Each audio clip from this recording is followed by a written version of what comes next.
Hello, everyone. Tonight, we are descending into the hush of an ancient library hidden deep beneath a forgotten palace, where the walls remember, the pages whisper, and the air feels like the breath of something dreaming in the dark.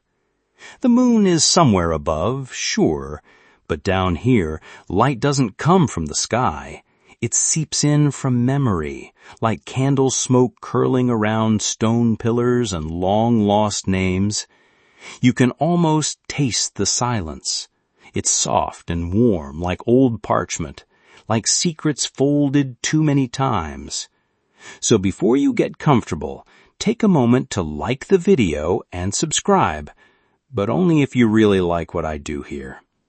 Let me know where you're watching from and what time it is. I love seeing all the cities, all the sleepy corners of the world tuning in together. Now, turn off the lights, maybe turn on the fan for some soft background music, and let's enjoy our evening ride together. You find the gate by accident, or maybe it finds you. You're not entirely sure. One minute, you're poking around the overgrown edge of a walled garden, a place so smothered in ivy, it looks like nature is trying to forget it ever existed. Then, your foot crunches something that isn't a stick or stone. It's metal, rusted and curled like a question mark, half buried beneath moss. You brush it off. A gate handle, old and cold, waiting. It doesn't open easily. It groans like it hasn't been touched in years, maybe centuries. Vines tug at your legs as if trying to warn you or hold you back. But you're already committed. You pull harder, and the gate gives way with a reluctant sigh. Beyond it, a staircase, disappearing underground. Cool air rolls up from the opening, not musty, not damp. It smells like ink and something ancient, something watchful. You hesitate at the threshold. But the quiet below isn't threatening. It's inviting. The kind of hush that feels padded like velvet between the ears. You take a step down, then another. Each stair is carved from stone, worn smooth in the middle. You can't tell how far it goes. The light behind you fades, but you don't need it. Small lanterns, untouched by wind or time, flicker to life as you pass, blue and soft, like fireflies frozen mid-sigh. At the base of the steps, the tunnel widens. You're in a chamber now, long and low, its ceiling wrapped in thick roots that crack the stone. The floor is a mosaic of broken tiles, all faded symbols and curled scripts, in languages you don't recognize but somehow understand. There's a path, subtly marked, just a slight difference in dust patterns, like something walks here, often. You follow it. Along the walls, bookshelves begin to emerge, not built, but shaped, like the rock was persuaded to curl itself into cradles for books. No two shelves are the same. Some sag, others stretch upward like arms reaching for forgotten thoughts. And the books, they aren't quiet. At first it's subtle. A flutter here, a rustle there. Then you hear it clearly. Whispers. Not words, not exactly. More like the sound of pages remembering what they used to say. You turn around fast, expecting someone behind you. Nothing. Just the steady breathing of the library itself. A bench appears, smoothed by use, tucked beneath a shelf of little red volumes with no titles. You sit, because it feels like you're supposed to. You run your fingers over one book's spine. It's warm, alive, somehow, like it knows you're there. You pull it free and open it gently. Nothing on the pages, until a single letter swirls in, drawn in ink you didn't see coming. Then another, then a whole line. The book is writing itself. You close it, not afraid, just full. Like someone poured a story into your chest through your eyes. The hush deepens, and the library waits. No rush. You keep moving. The corridor forks. One side tilts upward, the other dips lower. You choose the downward slope. The air thickens with sleepiness, like walking into a dream that started without you. Lanterns grow dimmer but steadier, their light more golden than blue now. At one bend in the passage, a vine snakes through the stone, flowering with small silver petals that pulse in rhythm with your heartbeat. You reach out. It hums under your touch, a soft vibration that's neither plant nor machine, just memory. Somewhere ahead, something shifts, a slow, dragging sound, like a curtain of beads parting. The tunnel opens into a new space, and already you know the library is much more than books. It is a place that remembers. And you, somehow, are part of that memory. You step into a vast chamber, and immediately everything feels taller, like even your thoughts echo differently here. The space is domed, with a ceiling so high it fades into soft shadows. A constellation of floating lights drifts lazily above you, tiny orbs that glow the color of warm milk and paper lanterns, pulsing as if breathing. At the center of the chamber is a pool. Not water, something more viscous, darker, as if ink and starlight had been stirred together. It doesn't reflect your face. Instead, it reflects pages, turning on their own, words you haven't read yet. You walk around it slowly. Each step sends a soft ripple through the floor, not just the pool. Like the entire room is listening to your presence, adjusting itself to your pace. To your left, a spiral staircase climbs along the edge of the wall. But you don't need to climb. The floor beneath you shifts subtly, like a rotating platform, moving you along without effort. It's like being cradled in a dream that knows where you want to go before you do. Shelves rise from the floor in rounded tiers, like the rings of a tree. Books, scrolls, and loose sheets are arranged with care that feels personal.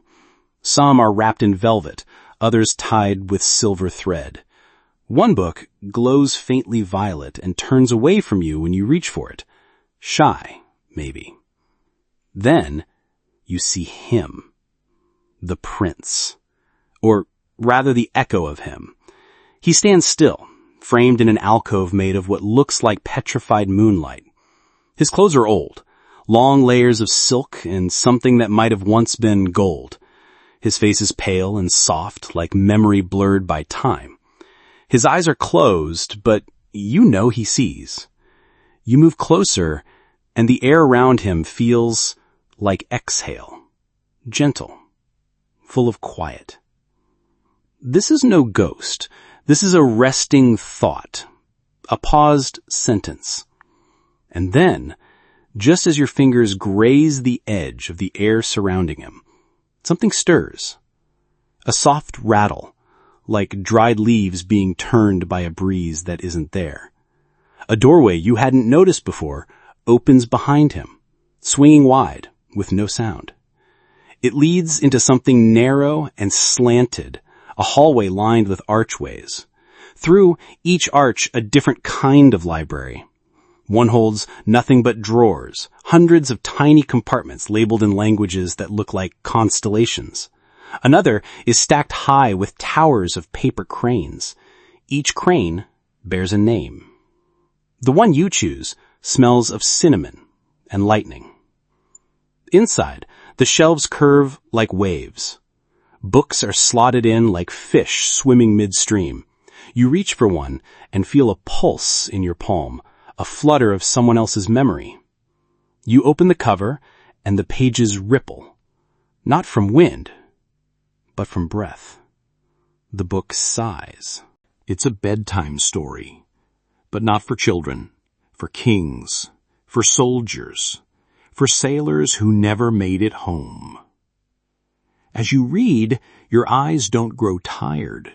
Instead, the words seem to flow behind them, resting inside the space between waking and sleep.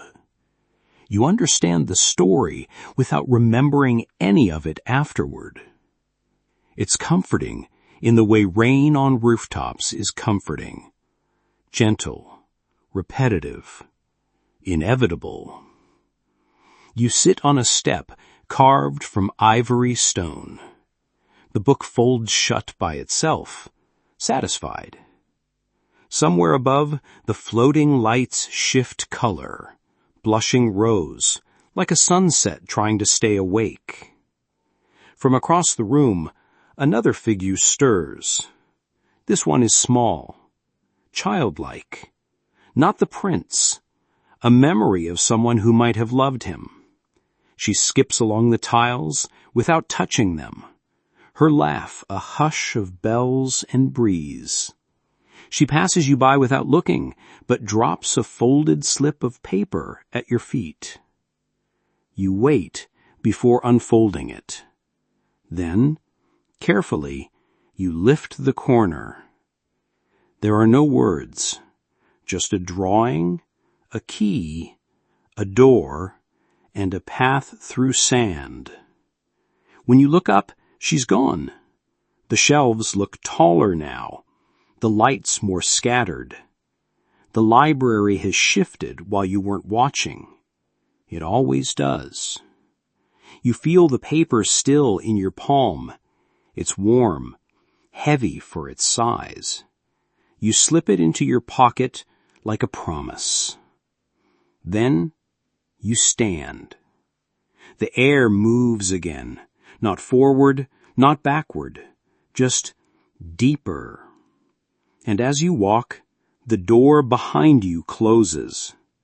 Not to trap you, just to remind you, some places are not entered twice in the same way. The prince waits somewhere ahead, and so does whatever he forgot to remember. The corridor tightens, not in fear, but in focus, its walls narrowing gently as if urging you onward. Your fingers trace faint symbols carved into the stone, each one warm to the touch, like someone whispered a secret into them long ago, and it never quite cooled. You follow the pulse of quiet. The scent shifts, less parchment now, more like wood smoke and pressed flowers. Time has no meaning here. You might have walked for minutes or years, but the hallway eventually opens into a smaller room, round, windowless, and utterly still. A single pedestal stands in the center, and upon it, a book. This one is bound in sand-colored silk, embroidered with golden threads that swirl like the wind over dunes. It's unlabeled, unassuming, but you feel the tug before you even approach, the soft gravity of something waiting to be remembered. You rest your palm on its cover, and it hums faintly, like a lullaby played on the strings of sleep. When you open it, you realize the pages are blank. No ink, no marks, just the faint texture of possibility. Until you blink. Now there's a story unfolding, not in front of you, but inside you. You don't read it. You dream it. The tale washes over your senses like warm waves in moonlight. You feel the whisper of desert winds, the weight of a crown too heavy for its wearer, and the ache of being forgotten. You see the prince, this time younger, alive, alone. He is building the library, not with bricks, but with promises. Promises to remember everyone who was lost. Promises to store their stories, their names, their songs. He whispers wishes into each stone, into each step. The library is his answer to silence. And then something shifts. You become aware of a second presence. It isn't the prince. It isn't you. It's the voice. Not a sound, but a knowing. You don't turn. You don't need to. It's beside you, behind you, above you, all at once. It speaks not with words, but with images and warmth. It tells you, this place exists not to preserve memory, but to set it free. You understand then. The forgotten prince was never trying to be remembered. He was trying to release everything he carried. Every regret, every lost name, every impossible choice. He left them here, in quiet paper and long corridors, so they could live their own lives, in dreams like this one. You close the book slowly.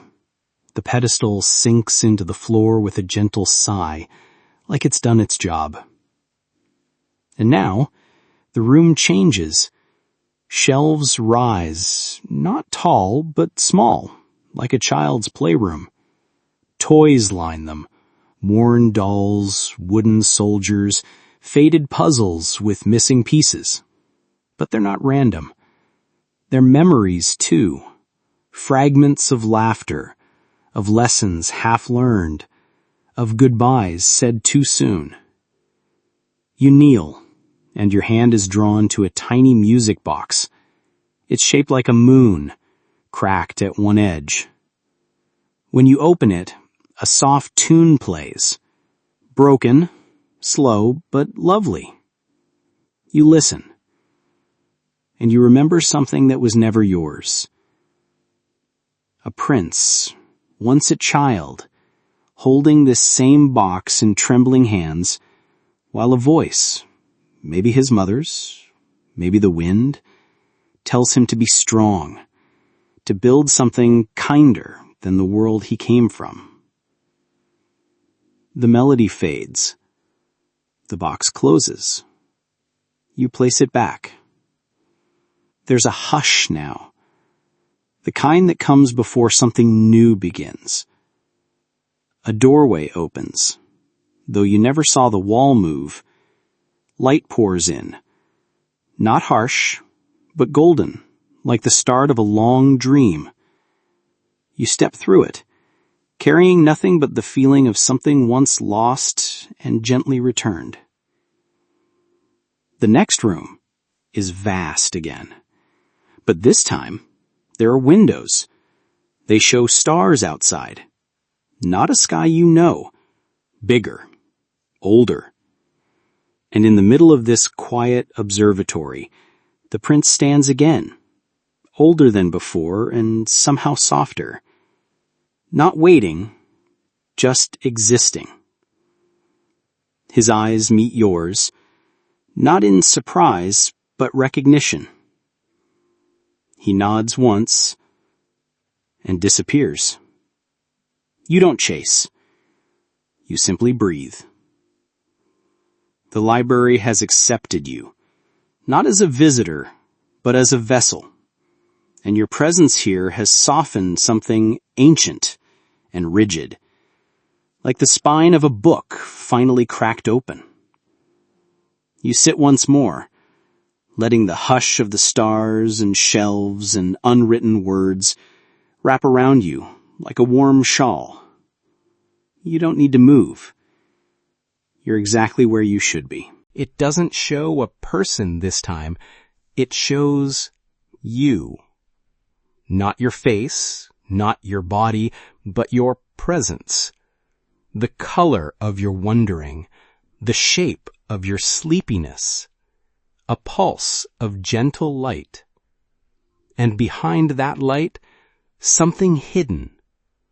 A single page, floating in dark space, turning slowly. You recognize the edges, that same sand-colored silk. But this page is different. It doesn't belong to the books on shelves. It doesn't belong to the mirrors or the memories or the corridors. It belongs to you. You reach toward it, not with hands, but with something deeper. And it opens. Only one line is written there. A question. What would you like to be remembered for? The mirror fades before you can answer, or maybe the answer was never meant to be spoken.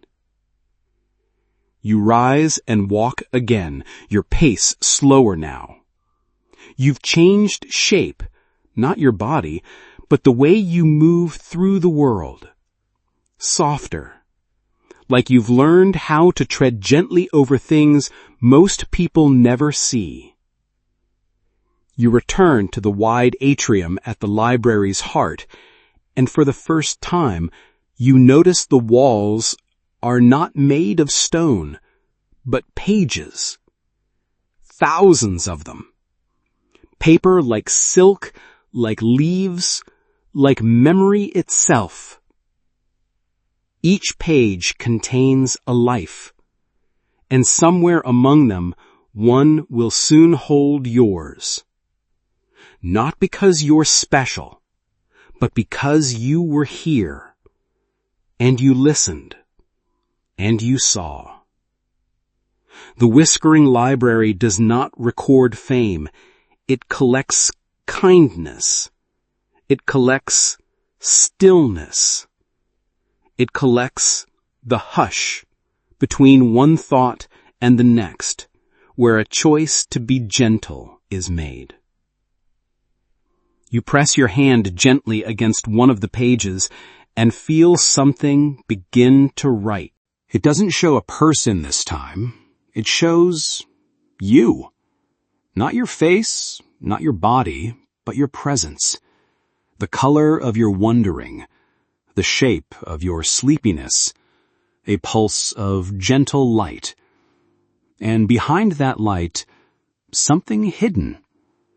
A single page, floating in dark space, turning slowly. You recognize the edges, that same sand-colored silk. But this page is different. It doesn't belong to the books on shelves. It doesn't belong to the mirrors or the memories or the corridors. It belongs to you. You reach toward it, not with hands, but with something deeper. And it opens. Only one line is written there. A question. What would you like to be remembered for? The mirror fades before you can answer. Or maybe the answer was never meant to be spoken.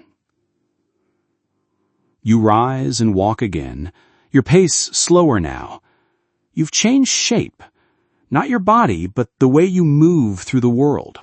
Softer, like you've learned how to tread gently over things most people never see. You return to the wide atrium at the library's heart, and for the first time, you notice the walls are not made of stone, but pages. Thousands of them. Paper like silk, like leaves, like memory itself. Each page contains a life. And somewhere among them, one will soon hold yours. Not because you're special, but because you were here, and you listened, and you saw. The Whispering Library does not record fame. It collects kindness. It collects stillness. It collects the hush between one thought and the next, where a choice to be gentle is made. You press your hand gently against one of the pages and feel something begin to write. You don't see the words forming, but you feel them. They trail out from your fingertips like the scent of crushed herbs curling into the parchment with warmth instead of ink. They're not loud, not bold, just true. The page softens beneath your hand as if it's welcoming you, and you realize something remarkable. The library isn't just a record of stories, it's an invitation, a quiet one, for anyone who dares to live with a little more tenderness. You step back. The page folds itself into the wall without a sound. There's no applause, no trumpet fanfare, But the silence that follows feels like a soft exhale from the world itself. You begin walking again, slower than before, dragging your fingertips gently along the books that line your path. Some are warm, some cool. Some hum softly like bees asleep in clover. Each one a memory, a choice, a whisper left behind. The corridor narrows. The light grows dimmer. Not threatening, but more like candlelight after a long evening. Your limbs feel loose now, like they're slowly sinking into the dream you didn't know you were dreaming. There's one last door ahead. Not grand, just old, wood grained with years. Its hinges creak as it opens, but not rudely, just tired, like an old friend rising from a nap to greet you. Inside, you find a circular chamber, walls filled with books, ceiling high and domed, painted with stars that flicker when you blink. In the center is a chair, one of those big, cozy ones with arms that slope like a sigh and cushions that seem to remember everyone who ever sat there. You sit. Not because you're told to, but because it feels right. And then something magical happens. The room begins to whisper. You don't hear it with your ears, not exactly. It's more like a feeling behind your eyes, a gentle breeze in your mind. It speaks in stories, not full tales, but beginnings. A boy who finds an umbrella that changes color with his thoughts. A baker who remembers every dream her customers had the night before. A fox who teaches a prince how to write lullabies. Each one drifts past you like mist, offering itself to your memory. Some you let go. Others you cradle gently, tucking them into the corners of your heart like pressed flowers. You're not sure how long you sit there. Maybe minutes, maybe years. But eventually you rise. The chair doesn't protest. It understands. No one stays in one story forever. You open the door to leave, and this time the corridor is gone. Instead, there's a garden. Walled with stone, full of winding paths and soft lanterned trees. There's a pond with a stone fox asleep beside it, a bridge that leads to nowhere in particular, and benches scattered like afterthoughts, waiting for the next whisper to arrive. You walk a little. You sit again. You rest your hands on your knees and close your eyes. You breathe. And as your thoughts begin to drift, like lanterns released into the sky, you realize the library hasn't vanished. Not really. It's inside you now. Tucked between your ribs, folded like a letter you haven't opened yet. The stories, the questions, the mirrored lives. All of it. And in some quiet hour far from now, when you need comfort or courage or a reminder that gentle things still matter, you'll find yourself returning. Maybe not here exactly, but somewhere soft, somewhere quiet, somewhere whispering. So now, as the night folds around you like a blanket woven from starlight and breath, let the echoes settle. Let the hush wrap around your shoulders. Let your pulse slow with the rhythm of ancient pages. You don't need to understand everything. You were here. You saw the forgotten. You whispered back.